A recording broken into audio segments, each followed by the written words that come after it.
आप सभी का स्वागत है इस मानवा की दुनिया में। पिछले एपिसोड में हमने देखा था कि एमसी और विच हंटर दोनों एकदम कुत्तों की तरह लड़ाई करते रहते हैं। और अब आगे एमसी जब उसका कॉलर पकड़ लेता है और जैसे ही एक पंच मारने के लिए जाता है, वैसे ही मिच हैरियर उसका पंच को डॉज करता है। एकदम चिल्ला के बोलता है कि यू फकर, और उसके तरफ अपना तलवार लेके अटैक करने के लिए दौड़ जाता है। और जैसे ही दौड़ता है वैसे ही एमसी उसको एकदम पकड़ के एकदम जो भी पछाड़ उसको गिरा देता है। और फिर अपना पैर उसके हाथ पे रख के तलवार उसके हाथ से छुड़वा देता है। और एमसी बोलते जाता है कि अगर तुम्हें अपना अपोनेंट को हराना है तो उसे बिल्कुल एकदम शेर की तरह जकड़ लो। और फिर एमसी एकदम उसको एकदम पंच मारने के लिए एकदम रेडी रहता है, एकदम उसको मार पंच एकदम मुंह से उसका एकदम खून निकाल देता है। और एमसी बोलते जाता है कि हर एक तरीका को यूज करो जिससे तुम अपना विक्ट्री को पा सकते हो, और इसी को तो कहते हैं डॉग फाइट। और एमसी एकदम पूरा डेविल की तरह दिखते हुए उसको एकदम मारते रहता है। वो उसका शकल देख के एकदम घबराने लगता है मीच हंटर। और तभी फिर वो अपना पैर से पकड़ कर एमसी को एकदम आगे ढकेल देता है। तभी एमसी एकदम एक ढलमुनिया खा के गिरता है और लुढ़कते हुए फिर से खड़ा होने लगता है। और मीच हैरियर फिर से अपना तलवार उठा के बोलता है कि तुम इसे सीरियसली लो, अपना तलवार उठाओ। और एकदम वो चिल्ला के एकदम आगे बढ़ने लगता है फाइट करने के लिए। वो बोलता है कि चलो अब हम लोग रियल फाइट करते हैं। अपना तलवार से एमसी को अटैक करता है, तभी एमसी भी अपना कंधा से उसका अटैक को ब्लॉक करता है। पीच हैरियर देखकर उसको एकदम शॉक्ड हो जाता है, बोलता है कि अरे, इस अटैक को ये इस तरह का से रोक लिया। और दिखाया जाता है कि एमसी जो है वो कंधा पे भी अपना लेदर का कुछ पहना रहता है, शील्ड। एमसी फिर उसको घूर कर देखता है, बोलता है क्या तुम चाहते हो कि मैं मर जाऊं? क्या तुम सीरियस हो अभी? और फिर वो अपना हिडन नाइफ निकाल कर सीधे उसके नाक पे एकदम मारता है, सीधे उसका नाक कट जाता है। और वो एकदम कस के चिल्लाता है क्या, और अपना तलवार सीधे एमसी के एकदम कंधे में गड़ा देता है। और एमसी को भी तकलीफ होते रहता है, एकदम खून निकल जाता है उसके कंधे से। और फिर एमसी भी पीछे गिरने लगता है और मिच हैरियर भी पीछे गिरने लगता है। तभी एमसी मन में सोचता है कि ओ, पिछले बार मेरा कलाई डैमेज हुआ था, अब मेरा शोल्डर डैमेज हो गया।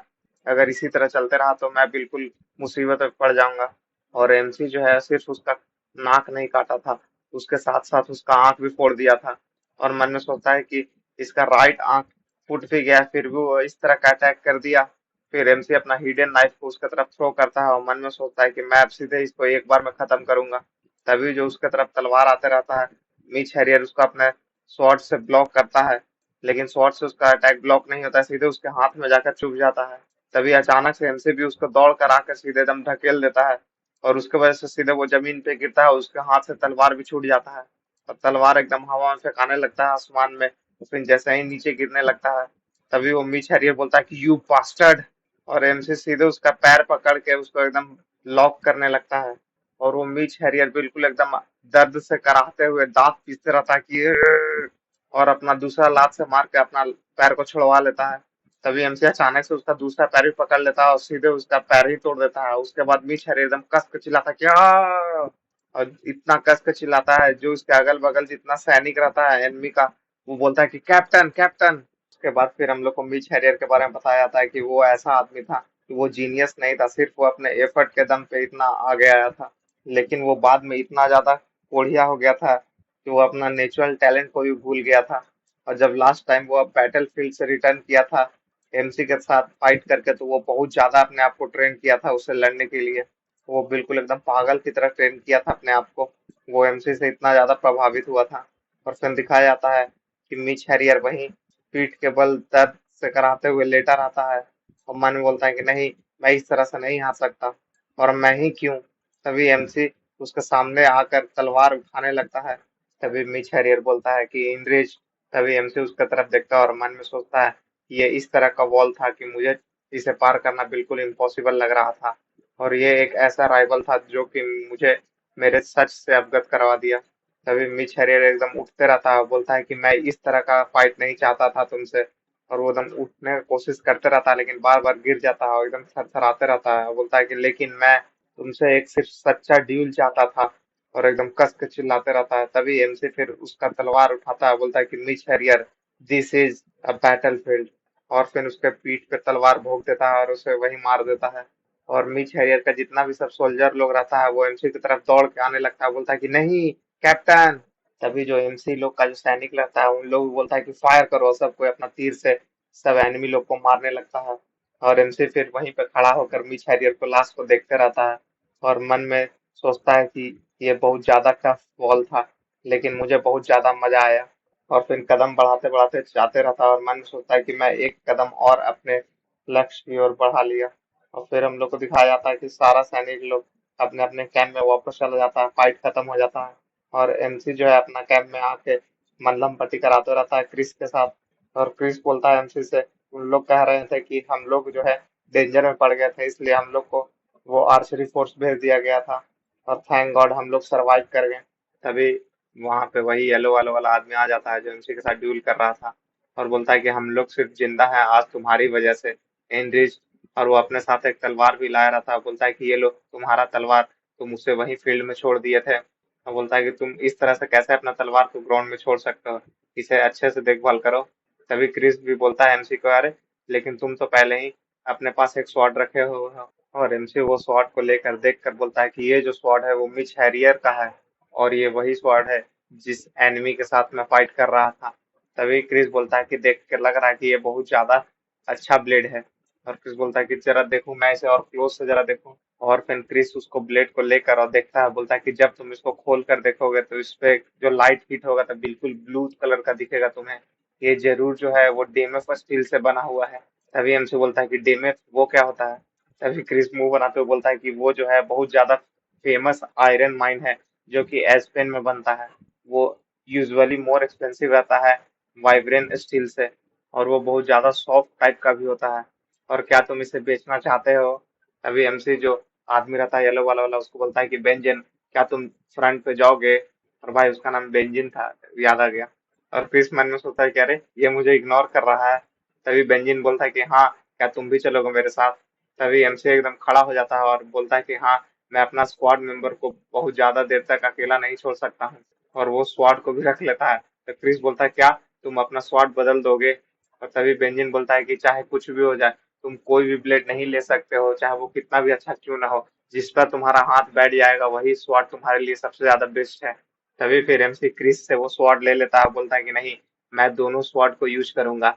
और एकदम हीरो के स्टाइल में दोनों स्वाड को बांध लेता है कमर में। और फिर हम लोग को एमसी का ट्रूप को दिखाया जाता है जो कि सब जाते रहता है, उसके साथ बहुत सारा सोल्जर लोग भी जाते रहते हैं। तभी रिम जो है वो सीटी बजाते रहता है, और मन में सोचता है कि हमारा कैप्टन जो है अब वो नेक्स्ट लेवल और पहुंच गया होगा। यही सब बजाते हुए सोचते रहता है। और मैं कभी ये नहीं सोचा था कि इस तरह का भी आदमी होगा जो इतना जल्दी इतना ज्यादा ग्रोथ करता होगा। और मुझे लगता है कि अपना जो टेक्निक है इसे पास ऑन कर देना चाहिए, जो कि मैं खुद से डेवलप किया था अपने हार्ट ऑफ बीस्ट को ट्रेन करके। यही सब सोचते रहता है, एकदम डेविल से हंसते रहता है। तभी ऑडिन भी मन में सोचते रहता है कि हाँ, उसका जो कैप्टन है वो भी बहुत अच्छा है, इतना जल्दी ग्रोथ कर रहा है। अब उसका मसल्स का सारा ट्रेनिंग हो गया है, अब लगता है मुझे उसको ज्वाइंट्स का ट्रेनिंग दे देना चाहिए।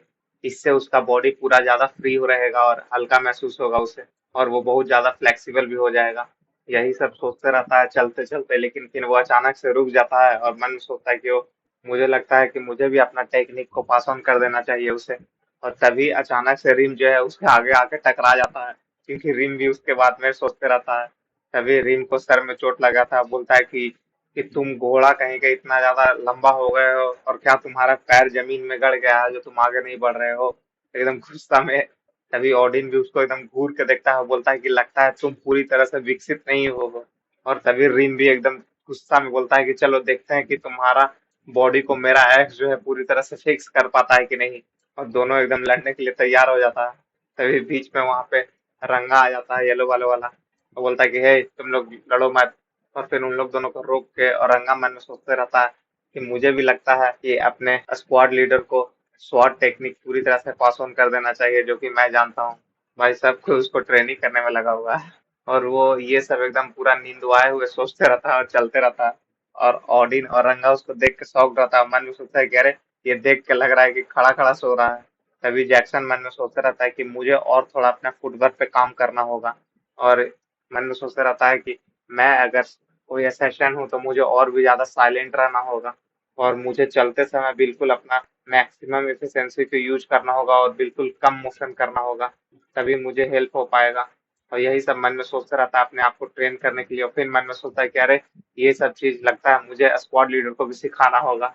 और दिखाया जाता है कि रिम और ऑडिन जाते रहता है, और वो रंगा रहता है वो बिल्कुल अपोजिट डायरेक्शन में जाते रहता है और रिंग पकड़ के बोलता है कि हे उधर मत जाओ, इधर साइड में चलो। तभी रंगा बोलता है कि हे मुझे छोड़ो, मैं किधर भी जाऊं। तभी रिंग बोलता है कि अरे तुम पागल हो। तो रंगा बोलता है कि अरे मैं कम से कम नॉर्मल तो हूँ, तुम्हारे जैसा पागल तो नहीं ना हूँ। तभी रिंग बोलता है कि क्या कहना चाहते हो, क्या तुम मुझसे फाइट करना चाहते हो। एकदम दोनों एक दूसरे कॉलर पकड़ लेता है। तभी जैक्सन उन लोग को देख के मन में सोच रहा था कि अरे इन लोग पागल कभी भी नहीं सुधरेगा, पता नहीं कैसे स्क्वाड लीडर उन लोग को कंट्रोल करके रखता है। और फिर दिखाया जाता है तो उसके साथ जो रहती है वो फेरी कमांडर उन लोग भी जाते रहती है। और अचानक से उसको कुछ नोटिस होता है तो बोलते हैं कि हे सब कोई रुक जाओ। और दिखाया जाता है कि वहां पे जो रहता है वो एनिमी लोग आ जाता है। और फेरी कमांडर उसको देख के तभी वो सोल्जर चिल्ला के बोलता है कि मैं जो हूँ सबसे लॉयल हूँ स्पेन कमांडर का, और मेरे जितना ताकतवर कोई नहीं है जो तुम लोग मुझसे फाइट कर सको। चलो आ जाओ, और हिम्मत है तो बिल्कुल फेयर फाइट करो मेरे साथ आकर। तभी फेरी कमांडर मन में सोचते हैं कि देखो फिर से वो अपना डर्टी ट्रिक्स यूज कर दिया और सिर्फ ये एक बंदा से ड्यूल करना चाहता है। तभी सारा सोल्जर लोग मन में सोचता रहता है कि अरे ये पागल है। और कुछ कुछ सोल्जर डरते रहते हैं और मन में सोचते हैं कि हे भगवान मुझे नहीं भेज दो, मुझे नहीं भेज दो। उन लोग एकदम नजर चुराते रहता है। तभी वो लोग जो सोल्जर रहता है वो फेरी कमांडर को देखकर हंसते रहता है कि वो डिसीजन नहीं ले पाते रहती है। तभी फेरी कमांडर मन में सोचती है क्या अब मुझे ही कूदना पड़ेगा इन लोग के फाइट में। तभी वो क्रिस का बात को याद करने लगती है कि कैसे स्क्वाड लीडर जो है सबको कंट्रोल करके रखता है। और फिर वो रीम की तरफ देखती है, बोलती है कि हे रीम क्या तुम जाना चाहोगे उसके साथ। और दिखाया जाता है कि रीम जो है वो जैक्सन से फाइट करने में बिजी रहता है, दोनों एकदम खींचातारी करते रहते हैं। और रीम बोलता है कि क्या। और फिर रीम जो है उस एनिमी को देख के और मन में सोचता है कि हाँ जा तो सकते हैं। और तभी वो एनिमी बोलता है कि अरे ये क्या कर लेगा, ये तो बिल्कुल एक जस्ट बारबेरियन है। तभी रिम फिर जैक्सन को ढकेल देता है, बोलता है कि हाँ चलो मैं वैसे भी बोर हो रहा था, ठीक है मैं जाऊंगा। ये बोल के अपना एकदम कुल्हाड़ी निकाल के उसके तरफ जाने लगता है। तभी वो लोग जो एनिमी रहता है वो लोग इसको मजाक उड़ाते हुए बोलता है कि हे तुम इडियट नहीं के, तुम्हें बारबेरियन समझ के तुम्हें अकेला भेज दिया उन लोग, मैं तुम्हें बिल्कुल चुटकी में खत्म कर दूंगा। ये सब बोलते ही रहता है। तभी रिम एकदम तेजी से जाके सीधे उसका गर्दन ही काट के उड़ा देता है, और उसका गर्दन एकदम हवा में। तभी उसका जो दोनों साथी रहता है वो लोग एकदम चिल्लाता है कि हाँ ये क्या हो गया, और एकदम शॉक्ड हो जाता है। और रिम एकदम डेविल सा हंसी हंसते बोलता है कि हा हा हा, अब कौन आएगा जल्दी से आओ मेरे सामने, नेक्स्ट आओ। तभी जो रिम का सब सोल्जर लोग रहता है वो लोग एकदम एकदम शॉक्ड हो जाता है, एकदम पसीना सरसाने लगता है, बोलता है कि बाप रे ये सच में पागल है। और फिर फेरी कमांडर भी उसको देख के एकदम मन मन खुश होते रहती है, और वो एकदम शॉक्ड रहती है। वो जो एनिमी रहता है वो चिल्लाते रहता है कि प्लीज कोई मुझे बचा लो, ए मेरे करीब मत आओ, मैं सरेंडर कर रहा हूँ, मैं सरेंडर कर रहा हूँ। और रिम लगता है उसको एकदम गर्दा धोते रहता है। फेरी कमांडर एकदम देख कर एकदम शॉक्ड रहते हैं, उसका मुंह का पूरा नक्शा उड़ जाता है। और सब सोल्जर लोग भी एकदम डरते रहते हैं, बस उन लोग का आवाज सुनते हुए और देखते हुए। तभी फेरी कमांडर बोलते हैं कि हे रुक जाओ रिम, बस अब रुक जाओ, स्टॉप। और दिखाया जाता है कि रिम जो है एकदम बिना कुछ सुने हुए एकदम मारते रहता है, एकदम मार के खूने खून कर ले रहता है सबको। और वो जो एनिमी रहता है वो चिल्लाते रहता है कि यू मॉन्स्टर, वो बोल रहा है कि सरेंडर कर रहा है फिर भी तुम उसे मार रहे हो, छोड़ दो उसे छोड़ दो, प्लीज कुछ तो रहम करो। और रिम कुछ नहीं सुनता है, बस मारते जाता है मारते जाता है। तभी रिम का जो सोल्जर रहता है उसको देख के सारा नजारा को बोलता है कि बाप रे, मैं कभी भी इस तरह के आदमी से फाइट नहीं करना चाहूंगा बैटल फील्ड में। और रिम बिल्कुल रुकता ही नहीं है। और फेरी कमांडर मन में सोचते कि ओ मैं कैसे इन लोग को रोकूं, पता नहीं वो कैसे इसको रोकता था। और एमसी के बारे में सोचते रहते हैं कि बस वही अकेला है जो इन लोग को कंट्रोल कर सकता है। और तभी हम लोग को एमसी क्रिस और उन लोग को दिखाया जाता है कि उन लोग भी रेडी हो जाता है आने के लिए, और जाते रहता है। और फिर हम लोग को रात का सीन दिखाया जाता है कि एमसी भी उन लोग के पास पहुंच जाता है। और जैक्सन जो रेड बाल वाला रहता है वो एमसी को बोलता रहता है कि तुम फाइट कर रहे थे क्या, तुम्हें आराम करने के लिए बोला गया था फिर भी। और रिम बोलता है कि ये बहुत ज्यादा डेंजरस है जब तक तुम पूरी तरह से हील नहीं हो जाते हो। और तभी वहां पे फेरी कमांडर आ जाती है और बोलते है कि हे मेरा फियोंसे किधर है। और सुनने में आ रहा है कि मेरा फियोंसे जो है बहुत ज्यादा हार्ड पुश कर रहा है अपने आप को। तभी एमसी उसको देख के बोलता है कि कमांडर। तभी वो जो फेरी कमांडर रहती है वो अपना हीलिंग पोर्शन जो है एमसी की तरफ फेंक देती है, बोलते है कि लो इसे ले लो। और फिर एमसी उसको पकड़ लेता है, बोलता है कि अरे ये तो फेरी मेडिसिन है और ये बहुत ज्यादा महंगा है। तभी रंगा जो रेड बाल वाला रहता है वो बोलता है कि हाँ ये मेरा ऑर्नामेंट है उससे भी ज्यादा अच्छा है। तभी रिम मुंह बनाते हुए बोलता है कि कमांडर आप जो है मेरे कैप्टन के लिए बहुत ज्यादा केयर करती हैं है ना। तभी एमसी बोलता है कि थैंक यू, लेकिन क्यों। तभी फेरी कमांडर बोलते हैं कि मुझे जहां तक याद है कि मैंने तुमसे एक प्रॉमिस किया था फ्यूचर में, और मैं तुम्हें कोई भी चीज नहीं दिया था तुम्हें प्रूव करने की वजह से, और ये छोटा सा चीज मेरे तरफ से एंगेजमेंट गिफ्ट मान लो। भाई पूरा लाइन देते रहती है इसको मजाक मजाक में। तभी एमसी एकदम शॉक्ड होता है, मुंह बनाते रहता है। तो फिर फेरी कमांडर जाने लगते हैं कि बोलते हैं कि ठीक है, वेलकम बैक, और जाओ जाकर रेस्ट कर लो। तभी उन लोग तीनों वैसे ही बैठे रहते हैं और मन में कुछ सोचते रहते हैं। तभी पीछे से क्रिस आ जाता है, बोलता है कि "ओ, यहाँ तो और भी ज्यादा मजा आ रहा है, और तुम्हें नहीं लगता कि हम लोग को एक सैलून खोलना चाहिए साथ में"। तभी एमसी बोलता है कि यहाँ से निकल जाओ, गेट लॉस्ट। तभी फिर हम लोग को दिखाया जाता है कि सब कोई रेस्ट करते रहता है, और रिम एमसी को बोलता है कि "हे, तुम जो हो बहुत ज्यादा टैलेंटेड हो, सिर्फ स्वॉर्डमैनशिप में नहीं और भी चीज में"। और रंगा और जैक्सन भी बोलते रहता है कि हाँ। और एमसी जो है उन लोग को बात पे ध्यान नहीं देते रहता, और मन में सोचता है कि वो जो कमांडर है वो मुझे अभी भी क्यों फियोंसे बुला रही है, क्या उसके लिए एक जोक है। और ये सब सोचते हुए मन में सोचता है कि ये बहुत ज्यादा मुश्किल है कि जो फेरी का हार्ट है उसे फिगर आउट करना, कि वो क्या सोच रही है, उसके दिल में क्या चल रहा है। और गाइस, जल्दी से जल्दी मेरे 1000 सब्सक्राइबर कर दीजिए, बस 80 सब्सक्राइबर और बचे हुए हैं। और लाइक किया कीजिए वीडियो।